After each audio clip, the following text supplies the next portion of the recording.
اعوذ باللہ من الشیطان الرجیم بسم اللہ الرحمن الرحیم۔ السلام علیکم دوستو ہماری زمین ایک سیارہ ہے جو کہ ملکی وے گلیکسی میں موجود ہے۔ ملکی وے گلیکسی 1,00,000 لائٹ ایئر پر پھیلی ہوئی ہے۔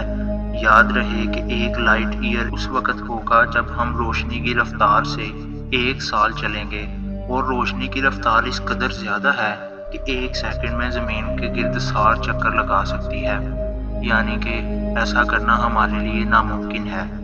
ملکی وے گلیکسی میں لاکھوں ستارے اور سیارے پائے جاتے ہیں۔ اس کے علاوہ black holes, neutron stars, dark matter اور گیس کلاؤڈز پائے جاتے ہیں۔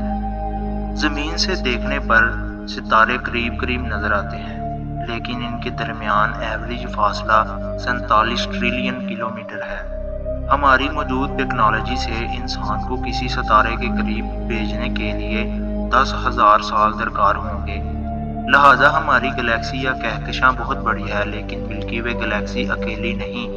ہماری ہمسائیگی میں ایک گلیکسی ہے جس کا نام اینڈرومیڈا ہے، اور ہماری گلیکسی سے کئی گنا بڑی ہے۔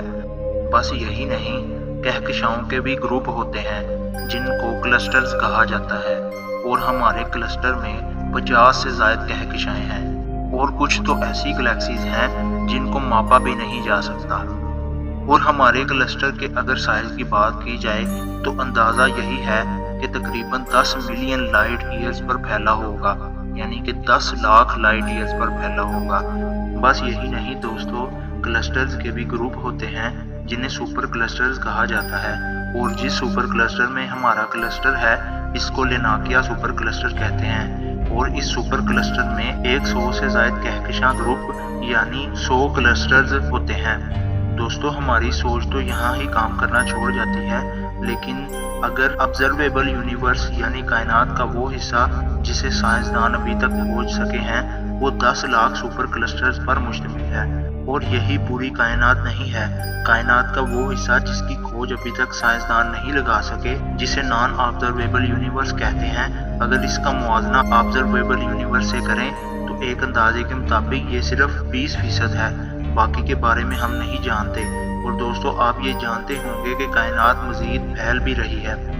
دوستو اگر کہکشاں کے لوکل گروپ یعنی کلسٹرز کا موازنہ پوری کائنات سے کیا جائے تو ایک کلسٹر پوری کائنات کا 1% بھی نہیں، 1% تو دور، 1% کا بھی 11واں حصہ ہے۔ اور اگر ہمارے وجود کی بات کی جائے تو ہم اس کائنات کا 100 بلینواں حصہ بھی نہیں۔ اللہ اکبر۔ دوستو اللہ اکبر کے حقیقی معنی اب آپ سمجھ چکے ہوں گے، اس لیے اللہ اکبر کی صدا سنتے ہی ہر چیز سجدہ میں چلی جاتی ہے۔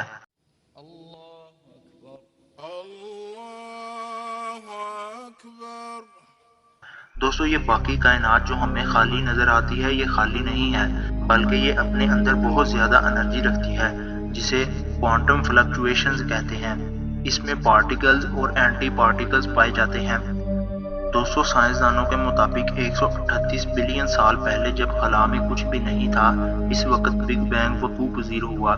اس نظریے کو قبول عام کا درجہ حاصل ہے، کیونکہ ماہرین فلکیات اور ماہرین طبیعیات نے کئی دہائیوں کی محنت کے بعد اس کی حمایت میں حقائق اکٹھے کیے ہیں۔ اس نظریے کے مطابق پوری کائنات ایک بڑی کمیت یعنی پرائمری نیبیولا کی شکل میں تھی، پھر ایک عظیم دھماکہ ہوا جس کو بگ بینگ کہتے ہیں، جس کی وجہ سے یہ کہکشائیں وجود میں آئیں۔ ان کی مزید تقسیم سے ستارے، سیارے، سورج اور چاند وغیرہ بنے۔ قرآن کریم بھی سائنس کے اس نظریے کی وضاحت کرتا ہے۔ سورۃ انبیاء میں آتا ہے، کیا کافروں نے نہیں دیکھا کہ بے شک آسمان اور زمین باہم ملے ہوئے تھے، پھر ہم نے ان دونوں کو الگ الگ کر دیا، اور ہم نے پانی سے ہر زندہ چیز بنائی، پھر بھی وہ ایمان نہیں لاتے۔ قرآنی آیات اور بگ بینگ میں غیر معمولی ہم آہنگی نظر انداز نہیں کی جا سکتی۔ 1400 سال قبل صحرائے عرب میں نازل ہونے والی کتاب الہامی قوت کے بغیر اتنی صحیح سائنسی حقیقت کیسے بیان کر سکتی ہے؟ دوستو بگ بینگ کے فوراً بعد ایک واقعہ ہوا جس کو کوزمک انفلیشن کہتے ہیں۔ اس واقعے کے دوران ہماری آبزرویبل یونیورس ایک ماربل کے سائز سے اربوں کلومیٹر تک ایک لمحے میں پھیل گئی۔ اس طرح وقت کے ساتھ ساتھ یونیورس اپنے حصوں میں بدل گیا، اور پھر اس نے اپنی حدود اختیار کر لی۔ آج یہ ہمیں کہکشائیں یا کلسٹر کی صورت میں نظر آتا ہے۔ لیکن ہم اس کی حدود سے باہر کیا اس کی حدود کے پاس بھی نہیں جا سکتے۔ دوستو اگر ہم حدود تک پہنچ بھی جائیں تو پھر بھی ہم اس سے باہر نہیں نکل سکتے، اگر نکل بھی جائیں تو دوسرے گروپ تک نہیں پہنچ سکتے۔ دوستو کبھی آپ نے سوچا آخر اس کی وجہ کیا ہے؟ یہ سب ڈارک انرجی کی وجہ سے ہوتا ہے۔ ڈارک انرجی یونیورس کے ایک حصے کو دوسرے سے دور دھکیلتی ہے، یعنی اگر آج ہم دوسری کائنات کے لیے سفر شروع کریں تو اس تک پہنچتے پہنچتے ہمیں اتنا وقت لگ چکا ہوگا کہ یہ کائنات ہم سے دگنی دوری پر جا چکی ہوگی۔ ڈارک انرجی دوسرے کلسٹر اور گلیکسی کو ہمارے لیے ان ریچیبل بنا دیتی ہے۔ یہی وجہ ہے کہ ستارے اور سیارے آپس میں کبھی نہیں ٹکراتے۔ ایسے واقعات بہت ہی کم دیکھنے کو ملتے ہیں۔ گلیکسی یا کلسٹر پہلے ہی ہم سے لاکھوں یا اربوں سال دور ہیں، لیکن ڈارک انرجی کی وجہ سے یہ مزید دور ہو رہے ہیں۔ آپ ایسا سمجھیں کہ ہر چیز ہم سے بھاگ رہی ہے۔ دوستو اگر ہم اپنی گلیکسی سے باہر سفر پر نکلیں تو ہم کسی بھی مقام پر نہیں پہنچ سکتے۔ گلیکسیز ایک دن آپس میں بند کر ایک جائنٹ گلیکسی بنا لیں گی جس کو ملک ڈرومیڈا کا نام دیا گیا ہے۔ یہ منظر آنے والے چند لاکھ سالوں میں وقوع پذیر ہو سکتا ہے۔ دوستو ہم اپنی کہکشاں سے جتنا دور ہوتے جائیں گے اتنا ہی اندھیرا ہوتا جائے گا۔ ایک وقت ایسا آئے گا جہاں کوئی بھی چیز نظر نہیں آئے گی، یعنی کہکشائیں یونیورس کا روشن حصہ ہیں، باقی ہر جانب تاریکی ہے۔ کوئی بھی یونیورس کے پھیلنے کی قدرت کو سمجھ نہیں سکتا۔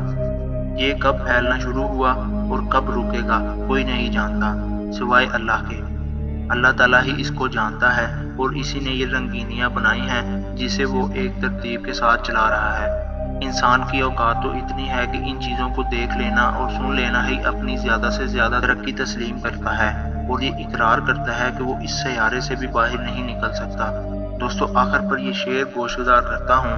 خدایا تیری رحمت پہ ہمیشہ ناز کرتا ہوں، تیرے ہی نام سے ہر کام کا آغاز کرتا ہوں۔ دوستو آج کے لیے اتنا ہی، ملتے ہیں ایک دلچسپ ویڈیو کے ساتھ، تب تک کے لیے اللہ نگہبان۔